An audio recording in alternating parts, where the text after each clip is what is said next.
Hi guys, எல்லாருக்கும் வணக்கம் guys. இந்த வீடியோவில் நம்ம என்ன பார்க்க போகிறோன்னா, இந்த வாட்டி இந்தியா மிஸ் ஆகாதுங்க. போன வாட்டி தான் மிஸ் ஆயிடுச்சு. கண்டிப்பாக நாளைக்கு நடக்க போகிற போட்டியில் இந்தியாவை நாங்கள் ரொம்ப ஒன் சைடாக வீழ்த்துவோம் அப்படின்னு சொல்லிட்டு நியூசிலாந்து அணியின் கேப்டன் மிச்சல் சாந்தனர் பார்த்தீங்கன்னா நாளைக்கு தொடங்க போகிற India versus New Zealand champion trophy போட்டி குறித்து பத்திரிகையாளர் சந்திப்பில் இந்திய அணிக்கு சவால் விட்டு பேசியிருக்காரு. சில பல கருத்துக்கள் ஓப்பனாக சவால் விட்டுருக்காரு. அவர் என்ன பேசினார், ஏது பேசினார் சொல்லிட்டு வீடியோவில் டீட்டெயில்டாக பார்க்கலாம். அதுக்கு முன்னே நீங்கள் நம்ம சேனலுக்கு புதுசாக வந்திருந்தீங்கன்னா ஒரு சப்ஸ்கிரைப் மட்டும் பண்ணிவிட்டாங்க. வீடியோக்குள்ளே போகலாம். ஆமாங்க, இந்தியா நியூசிலாந்து ரெண்டு டீமே பார்த்தீங்கன்னா குவாலிஃபை டு செமிஃபைனல் சொல்லலாங்க. அதுக்கு சும்மா ஒரு ஃபார்மாலிட்டி மேட்ச் ஒன்று இந்தியா வர்சஸ் நியூசிலாந்து நாளைக்கு தொடங்க போகுது. அது குறித்து என்ன சொன்னாருன்னு கேட்டிங்கன்னா, 2023 வேர்ல்டு கப்பில் நாங்கள் செமிஃபைனலில் இந்தியா கிட்டே தான் விட்டோம். அந்த வாட்டி மிஸ் ஆயிடுச்சுங்க. ஆனால் கண்டிப்பாக இந்த வாட்டி மிஸ் ஆகாது, நாங்கள் விட மாட்டோம். அது மட்டும் இல்லாமல் இந்திய அணி நல்ல வலுவான அணியாக தான் இருக்காங்க. எல்லாம் நல்ல ஒரு பேட்டிங் பவுலிங் ஆல்ரவுண்டிங் டீமாக தான் இருக்காங்க. அதை விட பெஸ்ட்டாக எங்கள் அணி இருக்குது. அதனால் கண்டிப்பாக நாங்கள் எந்த அணி பார்த்து பயப்பட தேவையில்ல, அந்த அணிகள் எங்களை பார்த்து தான் பயப்படுவாங்க.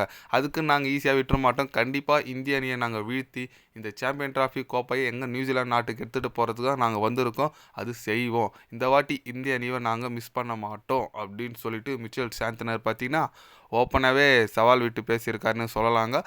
ஆமாங்க, அவர் சொல்கிறது அவர் நியூசிலாந்து உண்மையாக இந்திய அணியோட நியூசிலாந்து அணி பக்கா ஃபார்மில் இருக்காங்க. ஏன்னா பேட்டிங்லாம் நீங்கள் பார்த்துங்க, Conway, Kane Williamson, Rachin Ravindra, Phillips, லேதமர் 100, டேனியல் மிச்சல் செம பேட்டிங் லைன். பவுலிங்கும் செம்மையாக இருக்குங்க. மிச்சல் சாந்தனர், ஃபிலிப்ஸ்லாம் சூப்பராக போடுறாங்க. அதனால் இந்தியாவுக்கு ஒரு ஈக்குவலான டீம் கூட இப்போ தான் போட்டி போடுறாங்கன்னு சொல்லலாம். இதுக்கு முன்னே பங்களாதேஷ் அடிச்சாங்க, பாகிஸ்தான் அடிச்சாங்க, அதெல்லாம் கிடையாது.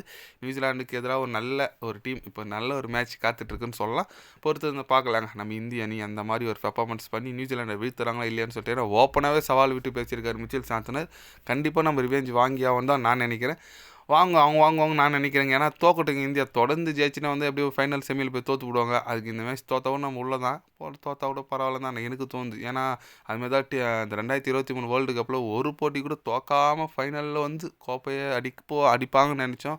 ஆஸ்திரேலியா கிட்ட விட்டாங்க. அது இந்த வாட்டி மீண்டும் நடக்கக்கூடாது என்னோட வேண்டுகோள். பார்க்கலாம் பொறுத்து நம்ம இந்திய அணி எந்த மாதிரி ஒரு பெர்ஃபார்மன்ஸ் பண்ணுறாங்கன்னு சொல்லிட்டு. அது மட்டும் இல்லாமல் நாளைக்கு பிளேயிங் லெவல் பார்த்தீங்கன்னா சில பல சேஞ்சஸ் எடுத்துகிட்டு வருவாங்க. ஏன்னு கேட்டிங்கன்னா எப்படியோ உள்ளே போயிட்டோம். ஹர்தீப் சிங்க்கு வாய்ப்பு தரதா தகவல் வந்திருக்கு. வருண் சக்கரவர்த்தி உள்ள 2 சேஞ்சஸ் மேக்ஸிமம் வருண் சக்கரவர்த்தி ஒருவர், ஹர்தீப் சிங் ஒரு 2 சேஞ்ச் பண்ணுறதுக்கான வாய்ப்புகள் இருக்கிறதா தகவல் வந்திருக்கு. பொறுத்து வந்து பார்க்கலாங்க. நாளைக்கு வேறு நம்ம கிங் கோலி 300வது ஓடிஐ போட்டி விளையாடுறாரு. கண்டிப்பாக நாளைக்கு ஒரு சதத்தை அவர்கிட்ட எதிர்பார்க்கலாம். நீங்கள் சொல்லுங்கள், நாளைக்கு நம்ம விராட் கோலி சதம் அடிப்பாரா? 300வது ஓடிஐ விளையாடுறாரு. அது குறித்து நீங்கள் என்ன நினைக்கிறீங்கன்னு சொல்லிட்டு மறக்காமல் கமெண்டில் சொல்லுங்கள். இது போன்ற ஸ்போர்ட்ஸ் நியூஸாக தெரிஞ்சுக்கணுன்னா சேனலை சப்ஸ்கிரைப் லைக் ஒன்று பண்ணிக்கிங்க. கண்டிப்பாக கிரிக்கெட் பற்றி day by day channel update வரும்.